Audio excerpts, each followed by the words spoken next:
Hey, Cat Bernie Sanders, what do you think of my haircut?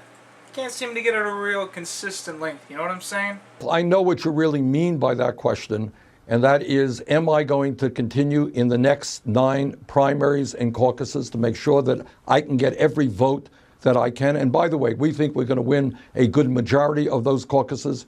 Do I think that every American in this country, including the people in our largest state of California, have a right to cast their vote for who they want to be the next president of the United States? Bernie, you always have something smart to say, Of course I do. even if I can't understand what it is. If we have now won 18 states, and I think by the end I'm of this coming. process, who can predict tomorrow?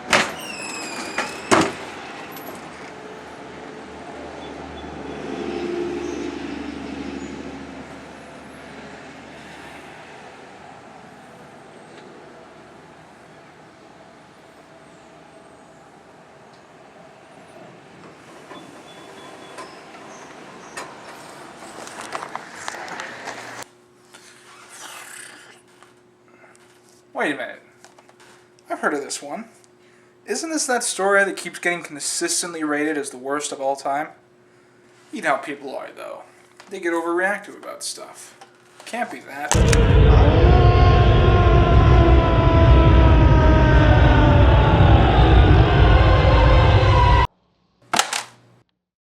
Oh, Timelash. I'm not mad. I'm just disappointed. Timelash is one of the most controversial stories in all of Doctor Who's history. Nearly consistently ranked as the least popular story of all time, its odd tone and jumbled writing nearly marked the end for the entire show itself.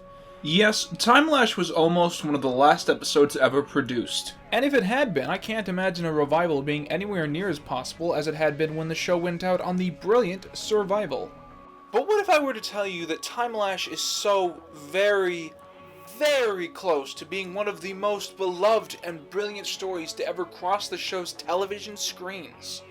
Crazy, you might say. How could a story so cringy, so boring, so muddled even come close to something that is universally loved? Well, hear me out. Timelash takes place on an alien world known as Carfel. Carfel was once a peaceful planet, but the arrival of a being known as the Borat has brought corruption and an evil hierarchy to the planet. The people are unhappy and have lost their will to work, the treaty with the planet's closest ally has been broken and a nuclear war approaches, and most mysteriously, the new leader has put a continued interest in the production of experimental time devices. This includes a punishment device that causes criminals to age to death, and an opening into the space-time continuum itself, known as the Timelash. The first thing that you're probably going to notice is that the production levels are way down low! I can imagine you guys look at these sorts of sets, these costumes, these corridors, and you say, Quinton, how could this ever be anything that would ever be anything that we would care about or take seriously? And that's a pretty good point, and it's basically the first hurdle you have to overcome if you're going to take any stories from the 70s or 80s seriously. Everything looks like a set. It took me a while to figure out why this era of the show is so much harder to believe than the early 60s. When I look at the Hartnell sets, I am mostly convinced that they are entirely based in reality. My suspension of disbelief is extended to the point that I'm able to easily believe that their ship has actually taken them to alien worlds. This is pretty important to the basic stability of the show. You only care about the reactions of these characters first stepping out of the ship because it has some authenticity to it. There are two things that largely come into play with stuff like this. While the 1960s show was good at making caves hidden in darkness and the streets of historical France, when asked to make a realistic alien species or world, it sometimes didn't come out quite as great. And as we get further into the show, this becomes more and more of a problem, to the point that in the 1970s, they start filming on roofs of tall buildings to represent extreme dystopia, and start designing their sets to look, well, pretty much the same. And these sets were seldom able to crack my bridge of non-believing. This shot alone should justify this. It looks and feels so real. Like these are real plants and a real area on a real planet somewhere so far away from us. And no, it's fake. It's fake. It's fake. Never mind. The overlighting of these sets was something that absolutely distracted from the entire show after color was added. The people in charge of lighting constantly insisted on nuking the entire film's view until there was literally no shadows left. And God, does it take you out of the project. It looks like someone's making a 3D animation and just boosted the auto lighting to avoid spending time on it. Real life shouldn't look like this. It's because of this that Spearhead from Space is one of the only older stories that I feel completely comfortable showing to friends of mine who aren't fans of the show in the first place. Because the entire episode is filmed in real locations on film, and thus I never have to try and stop and ignore the shittiness of everything. Also, as the cameras weren't locked down permanently onto a 700-pound tripod on wheels, you could actually get some cool varying shots, and it felt like a real thing that someone actually intelligently directed. On that note, the overall lit, styrofoam-looking sets are something that you're going to have to learn to deal with if you're ever going to critique the show as an art form. If we were going to throw away every episode that looked this bad, stories like Genesis of the Daleks and The Caves of Androzani would never be consistently rated as some of the best and most beloved episodes of all time on the same lists that say that Timelash is the worst. So try at some capacity to ignore what the set looks like and try instead to listen to the description and concepts that I'm throwing out of my mouth. So there's a band of rebels who want to take down their mysterious leader and retake their planet. But two of them are caught conspiring and are punished. One is aged to death, and the other one is sentenced to being thrown into the Timelash. A woman intervenes, however, begging for his life. When this goes sour, she instead steals some sort of important amulet and accidentally trips into the Timelash itself. The Doctor and Perry see this woman slip through the TARDIS, and they land on the planet to investigate what is happening. There, the malicious leaders attempt to hide the dark nature of their new planet, and try to get him to retrieve the amulet for them. But there's this odd thing that keeps popping up in the episode that was something a little unique to the story alone. Everyone on this planet knows who the Doctor is. We've become a little desensitized to this now, since it seems like the Doctor has to say or hear a speech about his legacy every 2 episodes since 2005. But back then, the idea of having people know about the Doctor's history and life wasn't something that was done that often. Sure, when you did a story with a returning villain or character, they knew who he was. But when you just had another story where the Doctor landed on a random planet and fixed her up real good, no one knew who he was. No elder ever looked at him deep in the eyes and recognized who he was while Murray Gold music swelled in the background. And yet, to see the characters on this planet immediately recognize that if the Doctor really has returned, they finally have hope, it's really interesting to see. I'm fascinated by the idea of universal expansion. I take this to be when a story idea is created just by considering the realities of so many stories being set in one universe. For instance, saying to yourself, hey, if aliens keep invading Earth constantly, wouldn't the Earth government eventually make an official organization to combat these without the help of mysterious forces and luck? I'm of course talking about Lightspeed Rescue.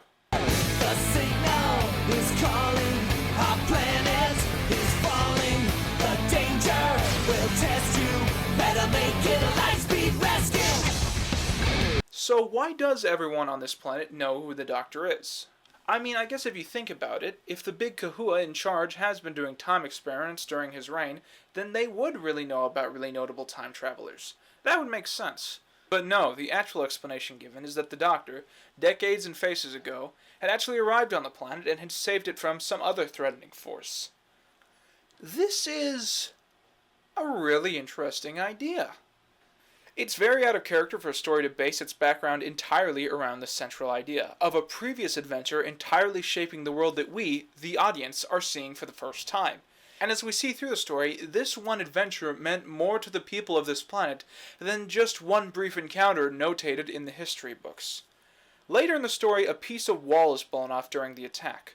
Under that veiling is a detailed painting, an effigy of the Doctor's third incarnation, who we know under the acting alias of John Pertwee.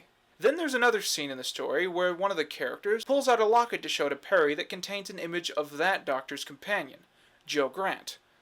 These people lived generations after the original encounter made by the Doctor, and would never have come across him in any form, and yet they carry images of his time on their planet in lockets around their necks. The Doctor isn't their hero. The Doctor is their god. This could be the answer to our prayers. My father always talked of the Doctor's return. That is, before the story of the Doctor's visit was ordered erased from our history books. This is a key central theme that backs up the story.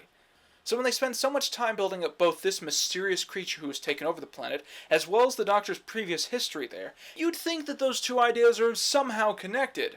On the other hand, though, the way I set up that sentence makes it seem like those two things aren't connected in the slightest. Yeah, so the Doctor eventually goes and gets into the Borad's lair. And surprise, it's some guy we don't know. But the Doctor does. And no, it's not like he met this weird looking thing last time he was here. This thing he met a long time before he first arrived. So the Doctor, according to this story, met this thing when he was in his first incarnation, and reported him to the Time Lords for doing experiments that were reckless. And now he wants revenge. I figure they get the impression that the Doctor did this kind of stuff because it's mentioned like once in Carnival of Monsters that a young Doctor got the Time Lords to ban the Intermonitors. But it's made explicitly clear that he only did that because it was a clear injustice to a vast number of species, and also that he normally would not do that sort of thing. Seriously, I constantly feel like the 80s looked at the 60s through the tinted glass that was the 70s. So once it occurs to you that the vast number of new and old ideas brought up throughout this story don't have any real connection to the central tale at all, it becomes very depressingly clear that these ideas aren't being put up for any real reason, but rather just because the author wants to do them? Why had the Doctor visited the planet before? Because the writer wanted to do that. Why does the villain know the first Doctor? Because the writer wanted to do that. Why does H.G. Wells show up? Because the writer likes H.G. Wells. Why does the villain look like some sort of half-merged lizard monster? Because the writer thought that would look cool. Why is there a crystal that makes an offset image of whatever it wears? Because the writer wanted to do that! Why does the main villain die and come back as a clone? Because this story sucks! All these ideas are like really interesting and could make their own memorable and interesting episodes. But they're all just shoved in, haphazardly. The way it's stacked, most of the cool ideas of the story are just superfluous. When you strip down the pointless outer layer of the flab that blocks the core of the story being told, it basically boils down to Doctor and Companion land on planet. Society is messed up because of evil ruler. Companion and Doctor are split up. Doctor meets with leader in one-on-one. Doctor defeats the leader and leaves before having to face the disastrous repercussions of destroying the stabilizing force of this entire planet. Which is a description of 40% of all stories to come out of the 70s and 80s. In fact, there was already a way better story this season with that same plot description, and there already had been 2 Sixth Doctor stories with that basis. I mean, the idea is a good setup for when you want to do some sort of intelligent or intellectual basis for a broken future world, but it did get a little overcrowded in both of the Baker eras very quickly. And it's a little disappointing to see a story that could have been the best in this genre be the worst. So here's how it could have been the best. In the original story, one thing is stated that isn't exactly what we should expect. The person who leads the Doctor and Perry around notes that it's surprising that he's only traveling with one person. Well, of course he's traveling with one person. The third Doctor never traveled with more than one companion in the TARDIS. Sure, you could make the argument that this was just one of his unit bros joining him for a trip or two, but hear me out. What if, instead, the Doctor had been with a third companion who we had never seen on TV? Why not? There are plenty of adventures that we know happen, but we don't get to see on screen. Even if you ignore the comics and audios and novels, you have to admit that these tales must exist. Well, what if at some point the third Doctor had picked up a second companion who had been with him when he visited Carfel?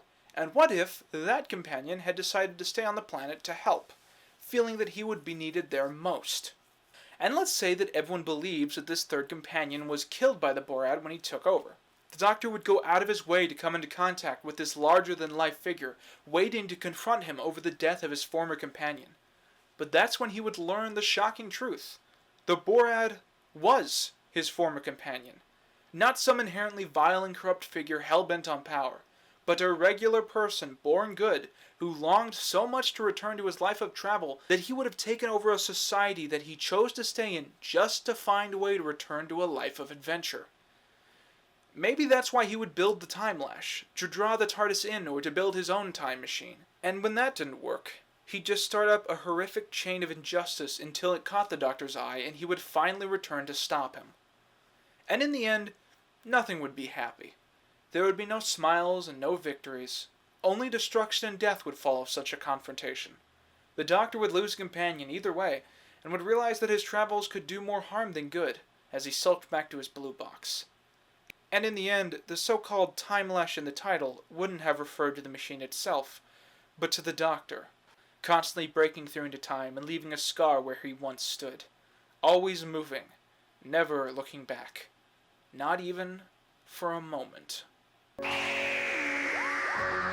Do you see why I think a story like that would be admired by fans even today? I can see that reality now. There'd be an official prequel in the Short Trips novels that wouldn't be nearly as cool as it had been set up to be.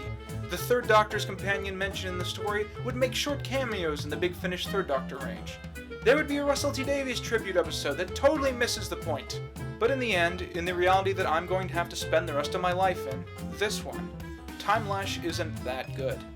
In fact, Timelash is kinda lame shit. But here's the main question of the hour. It's bad, alright. But is it the worst episode of Doctor Who ever made? No. I mean, it's cheesy, it's muddled, it's confused, but it has cool ideas. The writer's just confused on how to use them right. But there are episodes out there that are more boring, have worse ideas, miss the point much more, and get ranked much higher. The real reason it's the most hated, or rather the least loved, is pretty obvious. People don't like Colin Baker, and they don't want to like this season. If this episode starred David Tennant and had some dumb line about how he misses Rose, then it'd be in the top 100. But since it doesn't, it will always go down as the worst, even if it isn't. But there's some things you just gotta live with, like the fact that I don't have health insurance.